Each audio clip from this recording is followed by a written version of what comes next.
halkani waa magaalada Dhakasuufta ee gobolka Liibaan.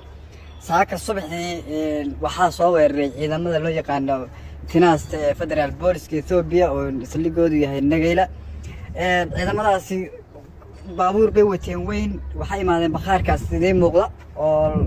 magaaladu ka adeegato. waxay doonayeen bakhaarkaas xoog ku galaan oo ay boobaan. marka dadka soo aruuray kolkii dadka ku soo aruureen bay xabad ku fureen. waxaa ku dhimatay gabadh ilaa 3 qof oo kale way ku dhaawacmeen. muuqaalkaasi aad u jeedaan waa dadkii shacabka ahaa ee ku dhaqnaa degmada Dhakasuufta ee gobolka Liibaan. degmadan Dhakasuufta gobolka Liibaan bay ka tirsan tahay waliba cirifka ugu dambeeya ee dhinaca Nagayla xigta weeye oo wadadaas dheer markii webiga diishiisa la qaado ayaa loo tagaa xuduudii kuma taala micnaha meel xuduuda kuma taalo. ciidanka financiga loo yaqaano koox argagixisaan anigu aqaanaaye ee ummadda deegaanka Soomaalida ku dhaqan dhibaataysay ayaa guri bakhaar ah oo jumlada laga adeegtay intay gaari la imaadeen baa la yidhi xoog baan ku daldalanaynaa oo gaarigan ku uruursanayna gaari weyn oo waraada la imaadeen waa bakhaar nin leeyahay bay xoog dheheen waan ku daldalanaynaa. dadkii shacabka ahaa markay yaa soo dhoobay oo meeshii qariyay baal xabada hoos loogu dhigay gabar baa ku dhimatay. waan dul istaagi doonaa kooxdaas qolaysatada ee dhibaatada xooggan ku haysa gudaha dawladda deegaanka Soomaalida shacabka deegaanka dhibaataysay waxa weeye dhammaantood kii gudaha ku jiray iyo kii xuduudda dekanaaba victimka ka dhigtay dhibaataysay. anigani nala hadlaya ee dhibaataysay ee gaarigeedii qaadatay gaari dhan oo bas oo lahaaba aniga naftirkeeda laga qaato xoog laga haystaa marka kanigood ma marka aniga ugu dhacdayba dhacdadan argagaxale ee shacabka haysata. waan dul istaagi doonaa dhanka kale wafdi ballaaran oo uu hogaaminayo ra'iisul wasaaraha Ethiopia Abiy Ahmed ayaa maanta soo gaaray magaalada Goday ee xarunta gobolka Shabeelle halkaas oo ra'iisul wasaaruhu uu ka daafuray mashruuca waraabka dhulka joogiisu uu sareeyo. micnaha waa mashruuc waraab oo beeralayda loogu talagalay iyo dalabka in ka badan 10,000 oo dalag baa loogu talagalay ama beerood hektar aan dhahnay hektar baa loogu talagalay in mashruucaas uu ka faa'iideysto. hadaba mashruuca naftigiisa iyo goortii la asaasay iyo faa'iidada uu bulshada u leeyahay iyo sida hadda ay uga faa'iideysteen waan dul istaagi doonaa. dhanka kale ra'iisul wasaaruhu waxaa la sheegay inuu iyadana u gaari doono xerada saldhigga weyn ee ciidamada Ethiopia ay bilihii la soo dhaafay ka sameysteen degmada Feerfeeri isla gobolka Shabeelle iyo sidoo kale booqashadiisa ugu dambayso magaalada Jigjiga uu ka daafuri doono mashruuc iyadana aad iyo aad muhiimad gaar ah u leh bulshada reer Jigjiga iyo gobolka Faafanba. iyadana waa dul istaagi doonaa. soo dhawaada muuqaalka like saara aragtidiina nagu reeba qaybta commentiga. aynu ku bilownay muuqaalkii hordhace daawateen waa shacabka degmada Dhakasuufta weeye. Dhakasuufta waa magaalo istiraatiiji ah waa magaalo gobolka Liibaan ka tirsan xuduud kuma taalo rarka xuduudda ka soo gala ee Soomaaliya ka soo gala dhowr boqol oo kilomitir ayuu u sii soconayaa gudaha dalka Ethiopia. magaalo xuduud ku taalana maaha. isla sidaa ay tahay haddana xuduudda aysan ku oolin kama aysan badbaadin dhagarta iyo dhibaatada financiga ciidamada loo yaqaano ay ku hayaan shacabka dawladda deegaanka Soomaalida. waxaa dhacday dhacdo argagax badan oo ay ku sameeyeen degmada Dhakasuufta maanta bakhaar weyn ama dukaan weyn oo wholesale oo bulshadu ay ka adeegato ayay intay la imaadeen gaari waaraada intay la imaadeen gaari weyn oo weyn intay la imaadeen kuwa xamuulka qaada baa waxay dhintay soo horjoosteen alaabta waan urursanaynaa. waa alaabtii ninka uu gadanaya dadka shacabka ay gadanayeen ee magaalada dhexdeeda lagu gancinay bakhaarka dhan baan raranaynaa bay dheen. waa bakhaarka dhan waa kibirka kaaga daran kibirka kooxda kibirkeeda kaaga daran. waa axmaaro Soomaali kuma jiro waa Oromo iyo axmaariya ajaanib weeye adigu Ethiopia kala weeye hal Soomaaliya kuma jiro nimanka financiga leeyahay. say rabaan bay Soomaalida ka yeeshaan bakhaarka intay u imaadeen baa waan raranaynaa. dadkii shacabka ah leeyahay carwo kaas xabad ka qaata markay shacabkiisa soo tuureen alaabtiina ay soo dadgureynayaan soo wadaan bakhaarka soo waxayna dadkiiba dhan baa iskugu imaaday shacabkii fooda la istaray. micnaha dagaal kama dhicin laakiin waxa la yidhi ma qaadi kartaan. waad aragtaan alaabtu inay banaanka tuuran tahay muuqaalka qaybtiisa hore waad arkayseen alaabta banaanka tuuran iyagaa soo bixsaday alaabta soo bixiyay.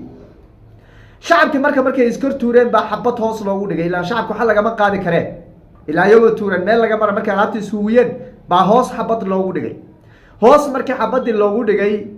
gabadh bay qabsatay oo halkaa ku geeriyootay ilaahay naxariistii janno ha ka waraabiyo gacanka xaqdaran baa dishay kooxdan marka finansiga maxay baadi goobaysaa maxay tahay sababta alaabta ay u urursanayso xaggeyse ka dawaagashayin horta kooxdan waxay ka dawaagashan tahay dowladda dhexe ee Ethiopia deegaan kalena ma joogtay waxay joogtay oo kaliya deegaanka Soomaalida waxeedoo dhan waa kontrabaan wax la yiraahdo way hantidaadu waa kontrabaan gaarigaadu waa kontrabaan gurigaadu waa kontrabaan ganacsigaadu waa kontrabaan waxaadoo dhan waa kontrabaan wax la yiraahdo ilaalinaya baa la yiri national government-geena ka dawan gashay yihiin oo waa heer federaal way kooxdan marka waxay dhaafaysaa male gaarigay dhacayaan gaarigaada oo taarikaysan bay fiirinayaan haddii number plate-ka waxa la yiraahdo ama taarikada la yiraahdo iyo buugga uu wax yar iska daba maro meel m ahayd haddii y laga dhigo ama n laga dhigo oo xarafkaas m laga rabay wax uu isdaba maro way u dhamaatay gaariga iyagaa iskale adigu ma lihid xaraash wax la dhuhu aadayaa waa la xaraashi baa la leeyahay si loo haysto maalinta dambe waa la soo dhejin oo gaarigaadii oo ku dhegan magaalada dhexdeeda oo maarka warqada ku dhegantoo la leeyahay kasoo qaybgala gaari baa la xaraashayaa oo la rabaa in la xaraashee kasoo qaybgala la leeyahay baad arkaysaa haddaad u tartanto tiraahdo waan u tartamayaana adigu heli maysida nin axaara baa helaya Soomaali ma helay xilligii cabdiilay yaa gawaari yar oo jibrida lagu xaraashayay jigjiga bay wax yar Soomaali ka qaadatay laakiin wixii ka dambeeyay hadda dawladda dhinaca jaro kale hal gaari Soomaali kuma soo baxo nin Soomaali hal gaari ma qaadan waa xaqiiqada weeya waxaan iskaga sheekeynaya ma aniga inala hadlay gaarigeydii jigjiga isbedelkii dadkii tagay baan jigjiga markaan tagay laba bas oo yar baan soo iibsaday basaskii aan soo iibsaday kuma minibaaska loo yaqaanay magaalada ka shaqeeyay oo waxa weeye magaalooyinka u kala goosha labadii bas mid ka mid ah sharciyadu wax yar isdaba mareen waa la iga qaatay jibrida qaateen xaraash ka soo qayb galbeed xaraash aan ogahay natiijadiisa lacag kana lagaaga qaadanayo oo inaan helayn aan ogsoonahay maxaad ka soo qayb galaysaa saan u daba socday hogaanka nabadgelyada u tagay ilaa saddexdii hogaanay ka horeysay may labadii hogaanay ka horeysay hogaanka hadda joogay hogaanka nabadgelyada dayib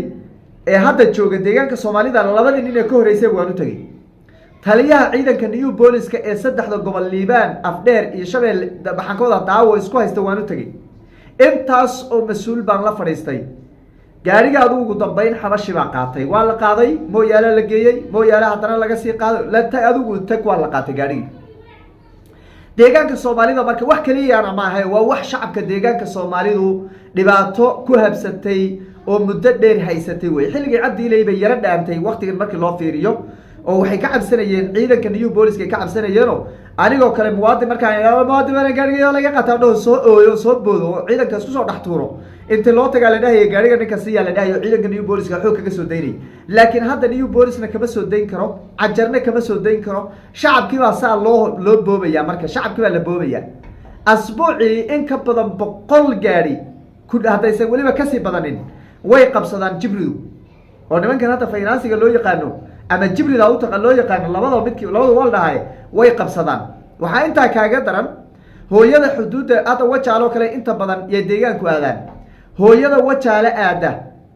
bacda labada kareen ay ku soo gashato haday isku nooc noqdaan oo hal xabadiiba halkii xababa nooc gaar noqon weydo waxa leeyahay labada xabo waa isku nooc xagad wadataa waa laga mid baa laga qaadan hadaan labadaba laga qaadaninba haddaad laba telefoon soo qaadato waxaa lagu leeyahay labadan telefoon inteed wadaa mid baaba kaa badbadane waraadu majaabkeeda ila leedahay soo ehel malihi soo qaraab malihi dad baan usoo gaday qofka usoo gaday na tusi maya waa lagaa qaadani waa lagaa dafi laba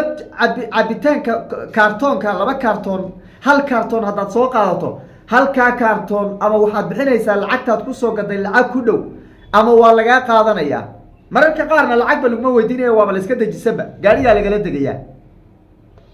sidacaasay horta shacabka deegaanka Soomaalidu ay ku nool yihiin kooxda qooleysatada ayaana dhibaatadaasi ku sameynaysa maamulka deegaanka waa loo dacwooday shacabka way arkaan dhibaatada magaalada jigjiga caasimada Masjidunuur gadaashiisa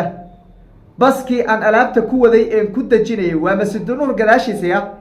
baa halka inta afarta gaariga istaago xabad la qabtay shafka baa waxa la yidhi soo bax arbaaintii la kaxaysta la geliyo 5 maalmood baa la haystay alaabtiina waa la gala dago waa la qaatay waa Masjidunuur gadaashiisa dukaamada gadaashiisa weeye waa 2020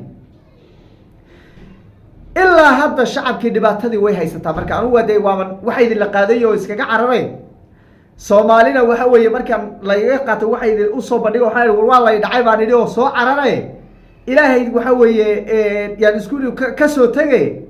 shacabkii deegaanka Soomaalidu dhibaatada wali way haysataa xukuumadda deegaanka waxaan leenahay dhulkaanaga ma nicbin oo dadkaanada ma nicbin oo dawladdaanada ma nicbin oo anigu mucaarad ma ihi laakiin falalka noocaas oo kale aan ahaantii wax loo dul qaadan kara ma ahe kooxda jibrida dib ha loogu noqdo oo waliba madaxweynaha deegaanka Soomaalida Mustafa Cagjar waxaan leeyahay war dhibaatadaas shacabka ay ku jiraan dib u eega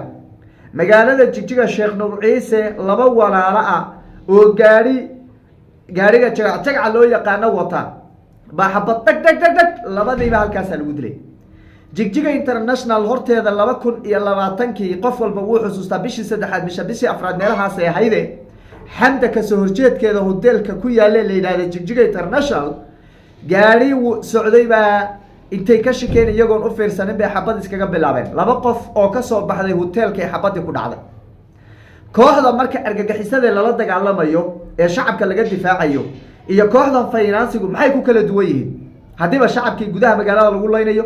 banaankeeda lagu leynayo hantideeda la qaadanayo nolol aan loo ogolayn maxay ku kala duwan yihiin madaxweynaha deegaanka waxaan leenahay argagixisada aan maalin walba ka hadlayneen leenahay shacabku iska ilaaliya kuwaasna iyagana waa argagixisada dib ha loo eego dawladda federaalka lagu la xisaabtanya qalin lagu la xisaabtanya iyaga wadanka la dhaafiya shacabka deegaanku nolol bay u baahan yihiin oo wax amni bay u baahan yihiin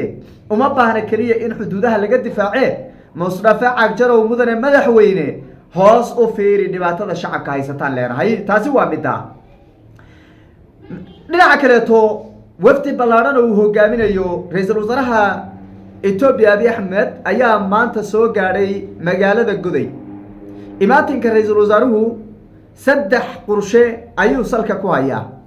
waa midda koowaad waa booqasho uu ku tagi doono sidaan xogaha hoose ku helay saldhigga weyn ee degmada Feyrfeyr ee gobolka Shabeelle ee Ethiopia waa dhaweyd ay haysata saldhigga goboladaas ugu waxa weeye dhinaca Soomaaliya oo dhan saldhiggii ugu weynaaba Feyrfeyr laga sameeyay diyaaradaha dagaalka ee dalka Ethiopia fadhiya oo halka ka duula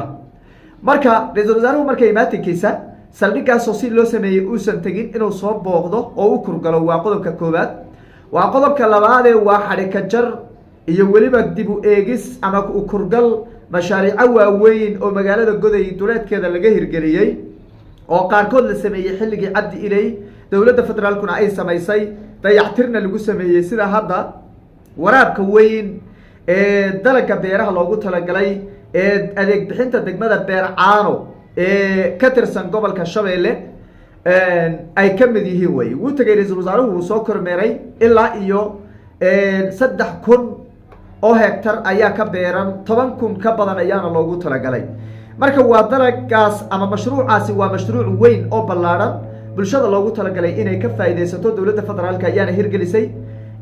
waxaana loogu talagalay in lagu beero inta badan bariiska qamadiga oo haddaba ka baxaya bariis iyo qamadi labadaba way ka baxayaan runtii waa mashruuc ballaaran oo muhiimad weyn u leh bulshada dawladda federaalkana waxyaabaha aan uga mahadcelinayno ee deegaanka ay ka sameeyeen bay ka mid tahay waa meelo yar weeye markii loo fiiriyo wax qabad dawladeed loo fiiriyo laakiin intaaba hadday naga soo gaadhay way ku mahadsan yihiin laakiin dadkii shacabka ahaaba ka faa'iideysanayno beer way iska dhib badan tahay oo dhibka la iska dhacaya waayaha dambana deegaanka Soomaalidu waxay ku yaaceen wax la yiraahdo basal oo ayada naftirkeeda khasaaro badan dalagan kale ka faa'iido badan ee inta badan aan khasaarin ee qamadiga leh bariiska leh waxa weeye qudaarta kale leh nooc walba leh deegaanka Soomaalidu dadku waxay cunaan bay la yaabna malaha waxay cunaan bay leeyihiin marka waxay mudday qaadanaysaa marka iyagu waxay rabaan waxa daba u soo go basal oo xogaa ay roof ka system bay rabaan marka basasha lagu yaacay deegaanka Soomaalida waxaan leeyahay war mashruuca wax badan ba ka banaan 7,000 oo hektar baan wali la beeranin ku laabta ra'iisul wasaaruhu mashruucaasuu xariga ka jiray oo u kurgalayo oo dayactir lagu sameynayey. qodobka saddexaad, ra-iisul wasaaruhu waxaa la sheegay inuu gaadhahayo iyadana magaalada Jigjiga oo halkaasi uu kulamo kula qaadanayo aan dhahne uu kurgalahayo mashruucyo waaweyn oo magaalada Jigjiga iyadana laga hirgeliyay. si kastaba imaatinka ra-iisul wasaaraha oo si weliba diiran loogu soo dhaweeyey ayna soo dhaweyntiisa hormuud ka ahaayeen madaxweynaha deegaanka iyo sidoo kale xubno ka tirsan golihiisa wasiirada iyo xildhibaanada heer deegaanba iyo mas-uuliyiinta kala duwan ee gobolada ayaa booqashadiisu ay arrimahaasi ku qotantay. waynu eegi doonaa wixii kasoo kordho muuqaaladeena dambe ayaan idinkula wadaagi doonaa hadduu alla idmo.